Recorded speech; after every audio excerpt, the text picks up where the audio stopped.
एहतशाम अली अब्बासी से इस हवाले से। जी एहतशाम, क्या डिटेल्स हैं? जी, बड़ी खबर है। डिस्ट्रिक्ट एंड सेशन कोर्ट से इमरान खान और बुशरा बीबी के खिलाफ गैर शरई निकाह केस था और ये केस जो है उनके जो मुफ्ती हैं जिन्होंने निकाह पढ़ाया था उनके जानिब से लगाया गया था और इस केस में बड़ी हाइप भी क्रिएट हुई थी। और उसके बाद जो आज जो अदालत की कार्रवाई हुई है, अदालत ने महफूज फैसला सुना दिया है। इमरान खान के खिलाफ गैर शरई निकाह केस की दरख्वास्त जो है नाकाबिले समाअत करार दे दी गई है। इद्दत में निकाह के केस की दरख्वास्त अदालत के दायरा इख्तियार से बाहर है। सिविल जज नसरुल्लाह अमीनुल्लाह ने जो है महफूज शुदा फैसला सुनाया है।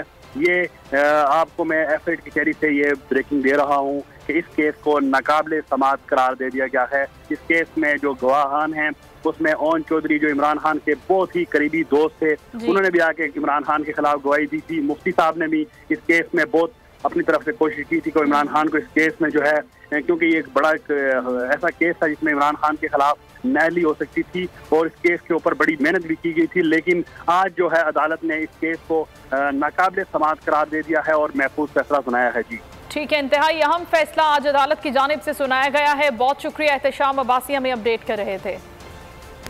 हुकूमत का अदालत उज़्मा का फैसला मानने से इनकार। 14 मई आ गई लेकिन पंजाब में इलेक्शन का कुछ अता